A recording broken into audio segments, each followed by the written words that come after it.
നമസ്കാരം. ഇന്നത്തെ ക്ലാസ്സിൽ വരുന്നത് സ്വാതന്ത്ര്യ സമര നേതാക്കളുമായിട്ട് ബന്ധപ്പെട്ട പ്രധാന ചോദ്യങ്ങളാണ്.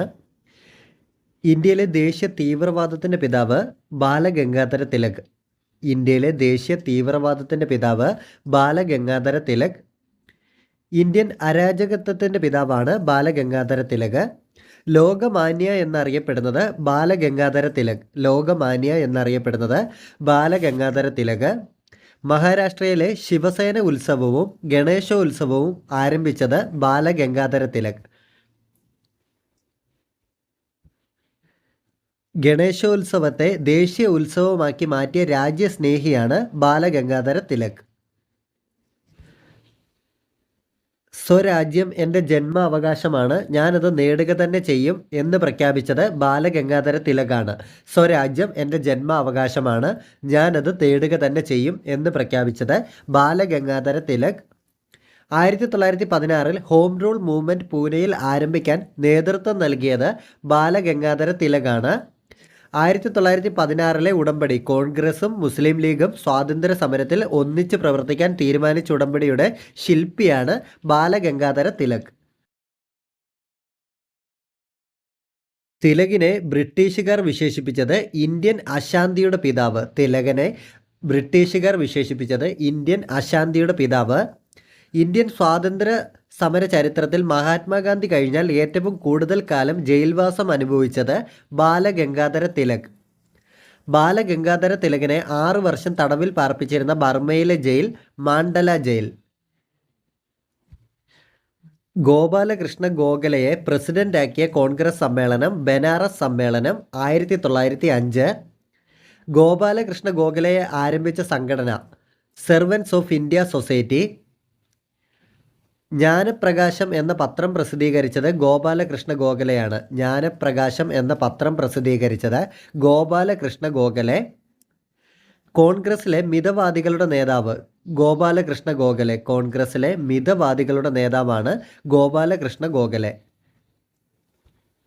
ബാലഗംഗാധര തിലക് ഗോഖലെയെ വിശേഷിപ്പിച്ചത് മഹാരാഷ്ട്രയുടെ രത്നം, അധ്വാനിക്കുന്നവരുടെ രാജകുമാരൻ, ഇന്ത്യയുടെ വജ്രം, ക്ഷീണഹൃദയനായ മിതവാദി. അസാധാരണ മനുഷ്യൻ എന്ന് ഗോഖലെയെ വിശേഷിപ്പിച്ചത് കഴ്സൺ പ്രഭുവാണ്. അസാധാരണ മനുഷ്യൻ എന്ന് ഗോഖലെയെ വിശേഷിപ്പിച്ചത് കഴ്സൺ പ്രഭു. പഠിച്ച ഓരോ ആളും അതിന് അവസരം ലഭിക്കാത്ത ഓരോ ആളെ വീതം പഠിപ്പിക്കണം എന്ന് പറഞ്ഞത് മഹാദേവ ഗോവിന്ദ റാനഡെ. ഇന്ത്യയുടെ ദേശീയ വരുമാനവും പ്രതിശീർഷ വരുമാനവും ആദ്യമായി കണക്കാക്കിയത് ദാദാഭായ് നവറോജിയാണ്. ഇന്ത്യൻ സാമ്പത്തിക ശാസ്ത്രത്തിൻ്റെ പിതാവാണ് ദാദാഭായ് നവറോജി. ഇന്ത്യയുടെ ദേശീയ വരുമാനവും പ്രതിശീർഷ വരുമാനവും ആദ്യമായി കണക്കാക്കിയത് ദാദാഭായ് നവറോജി. ബ്രിട്ടീഷ് പാർലമെൻറ്റിൽ അംഗമായ ആദ്യ ഇന്ത്യക്കാരൻ ദാദാഭായ് നവറോജി. സ്വരാജ് എന്ന പദം ആദ്യമായി ഉപയോഗിച്ചത് ദാദാഭായ് നവറോജിയാണ്. ബ്രിട്ടനിലെ ഇന്ത്യയുടെ അനൗദ്യോഗിക പ്രതിനിധി ദാദാഭായ് നവറോജി. മസ്തിഷ്ക ചോർച്ച സിദ്ധാന്തം ആവിഷ്കരിച്ചത് ദാദാഭായ് നവറോജി. ലണ്ടനിൽ ഈസ്റ്റ് ഇന്ത്യ അസോസിയേഷൻ 1866 രൂപീകരിച്ചത് ദാദാഭായ് നവറോജിയാണ്. ബ്രിട്ടീഷുകാരുടെ സാമ്പത്തിക ചൂഷണത്തിനും ധൂർത്തിനുമെതിരെ സാമ്പത്തിക ചോർച്ച സിദ്ധാന്തം ആവിഷ്കരിച്ചത് ദാദാഭായ് നവറോജി. ബ്രിട്ടീഷുകാരുടെ സാമ്പത്തിക ചൂഷണത്തിനും ധൂർത്തിനുമെതിരെ സാമ്പത്തിക ചോർച്ച സിദ്ധാന്തം ആവിഷ്കരിച്ചത് ദാദാഭായ് നവറോജി. ദാദാഭായ് നവറോജിയുടെ പ്രസിദ്ധമായ കൃതി poverty and unbritish rule in India.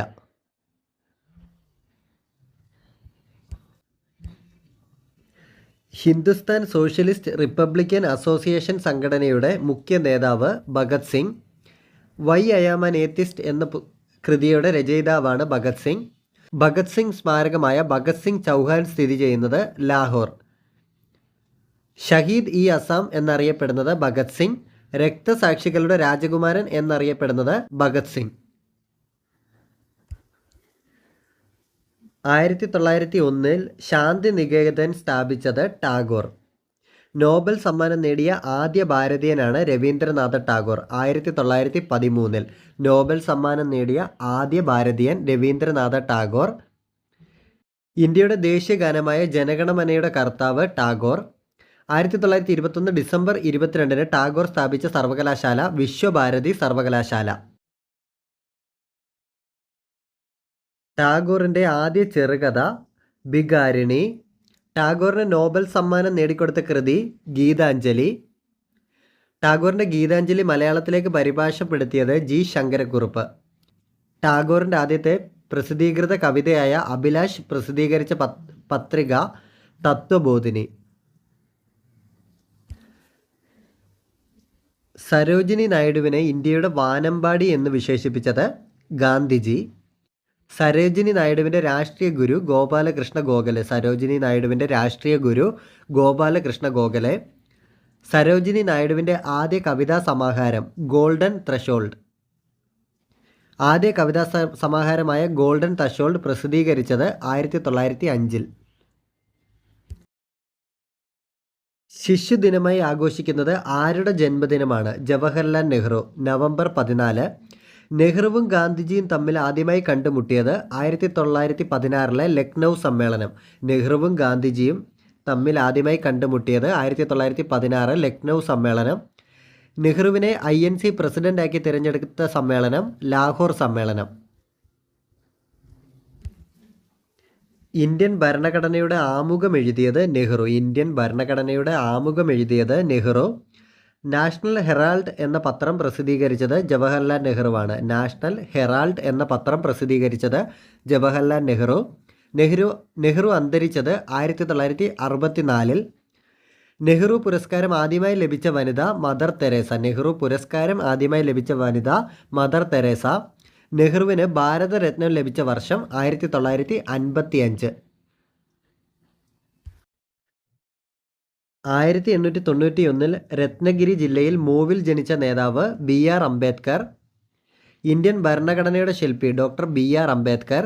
ആധുനിക മനു എന്നറിയപ്പെടുന്നത് ഡോക്ടർ BR അംബേദ്കർ. മഹർ പ്രസ്ഥാനത്തിൻ്റെ സ്ഥാപകൻ BR അംബേദ്കർ. മഹർ പ്രസ്ഥാനത്തിൻ്റെ സ്ഥാപകൻ BR അംബേദ്കർ. ഇന്ത്യയുടെ ആദ്യ നിയമമന്ത്രി BR അംബേദ്കർ. ഇന്ത്യയുടെ ആദ്യ നിയമമന്ത്രി BR അംബേദ്കർ. ജാതി വ്യവസ്ഥയെ ന്യായീകരിച്ചതിൻ്റെ പേരിൽ മനുസ്മൃതി കത്തിച്ച മതനേതാവ് BR അംബേദ്കർ. ജാതി വ്യവസ്ഥയെ ന്യായീകരിച്ചതിൻ്റെ പേരിൽ മനുസ്മൃതി കത്തിച്ച മതനേതാവ് BR അംബേദ്കർ. വൈസ്രോയുടെ എക്സിക്യൂട്ടീവ് കൗൺസിലിൽ ലേബർ മെമ്പറായിരുന്ന ഭാരതീയൻ BR Ambedkar. Ambedkar people's education society രൂപീകരിച്ച വർഷം 1945. ഭരണഘടന രൂപവൽക്കരിക്കാനുള്ള കരട് കമ്മിറ്റിയുടെ അധ്യക്ഷൻ അംബേദ്കർ. അംബേദ്കർ മന്ത്രിസഭയിൽ നിന്ന് രാജിവെച്ചതിന് കാരണം ഹിന്ദുക്കോഡ് ബില്ലിൻ്റെ പരാജയത്തെ തുടർന്ന്. ഞാൻ ഹിന്ദുവായി ജനിച്ചു, പക്ഷേ ഹിന്ദുവായല്ല മരിക്കുക എന്ന് പ്രഖ്യാപിച്ചത് അംബേദ്കർ. കാളയെപ്പോലെ പണിയെടുക്കൂ, സന്യാസിയെപ്പോലെ ജീവിക്കൂ എന്ന് പ്രഖ്യാപിച്ചത് അംബേദ്കർ. അംബേദ്കർ ആരംഭിച്ച പ്രസിദ്ധീകരണങ്ങൾ മൂകനായക്, ബഹിഷ്കൃത ഭാരത്. അംബേദ്കർ ആരംഭിച്ച പ്രസിദ്ധീകരണങ്ങളാണ് മുഖനായക്, ബഹിഷ്കൃത ഭാരത്. അംബേദ്കർ അന്തരിച്ച വർഷം 1956. അംബേദ്കറുടെ സമാധി സ്ഥലം ചൈത്രഭൂമി. ചരിത്രത്തിന് മറക്കാൻ കഴിയാത്ത മനുഷ്യനെന്ന് ഗാന്ധിജി വിശേഷിപ്പിച്ചത് അംബേദ്കറെ. അംബേദ്കറുടെ പ്രസിദ്ധമായ കൃതികൾ the Untouchables, the Buddha and the Karl Marx. കോൺഗ്രസിൻ്റെ ആദ്യ തിരഞ്ഞെടുക്കപ്പെട്ട പ്രസിഡന്റാണ് സുഭാഷ് ചന്ദ്രബോസ്. 1939. നേതാജി ആരംഭിച്ച രാഷ്ട്രീയ party forward bloc. 1939. 1927 Indian national കോൺഗ്രസിനുള്ളിൽ നടന്ന ഇടത് ചായ്വുള്ള ഇൻഡിപെൻഡൻസ് ഓഫ് ഇന്ത്യ എന്ന സമിതി രൂപീകരിച്ചത് ജവഹർലാൽ നെഹ്റു, സുഭാഷ് ചന്ദ്രബോസ്. ഗാന്ധിജിയുടെ ഇന്ത്യയിലെ ആദ്യത്തെ സത്യാഗ്രഹം ചമ്പാരൻ സത്യാഗ്രഹം 1917. ഗാന്ധിജിയുടെ ഇന്ത്യയിലെ ആദ്യ നിരാഹാര സമരം അഹമ്മദാബാദ് മിൽ തൊഴിലാളി സമരം 1918. ഗാന്ധിജി ഇന്ത്യയിൽ മുഴുവൻ ശ്രദ്ധിക്കപ്പെട്ടാൻ തുടങ്ങിയ സമരമാണ് റൗലറ്റ് സത്യാഗ്രഹം. ഗാന്ധിജിയുടെ നേതൃത്വത്തിൽ ഇന്ത്യയിൽ നടന്ന ആദ്യത്തെ നിരാഹാര സമരമാണ് നിസ്സഹകരണ പ്രസ്ഥാനം. ഗാന്ധിജി സബർമതി ആശ്രമം സ്ഥാപിച്ചത് അഹമ്മദാബാദിൽ. ഗാന്ധിജി സബർമതി ആശ്രമം സ്ഥാപിച്ചത് അഹമ്മദാബാദിൽ.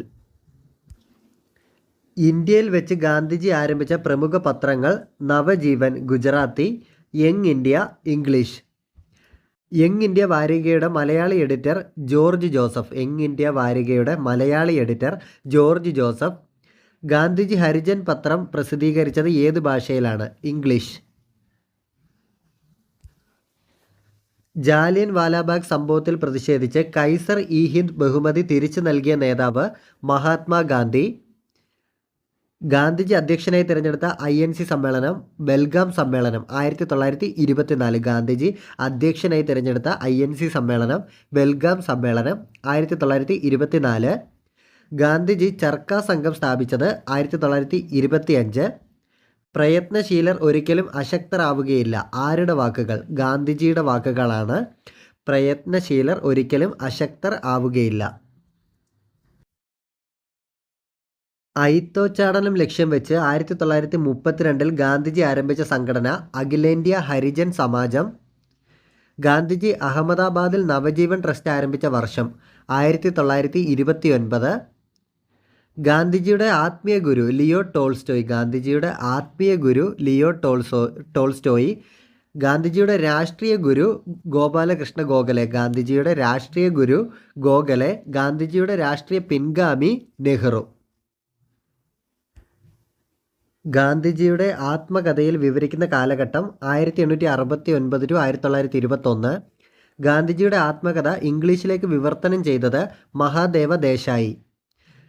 ഗാന്ധിജി തൻ്റെ ആത്മകഥയിൽ പരാമർശിക്കുന്ന ഒരേ ഒരു മലയാളി ബാരിസ്റ്റർ GP പിള്ള. ഗാന്ധിജി തൻ്റെ ആത്മകഥയിൽ പരാമർശിക്കുന്ന ഒരേ ഒരു മലയാളി ബാരിസ്റ്റർ GP പിള്ള. ഗാന്ധിജിയുടെ ജീവിത ചരിത്രം ആദ്യമായി മലയാളത്തിൽ എഴുതിയത് സ്വദേശാഭിമാനി രാമകൃഷ്ണ പിള്ള. ഗാന്ധിജിയുടെ ജീവചരിത്രം ആദ്യമായി മലയാളത്തിൽ എഴുതിയത് സ്വദേശാഭിമാനി രാമകൃഷ്ണ പിള്ള.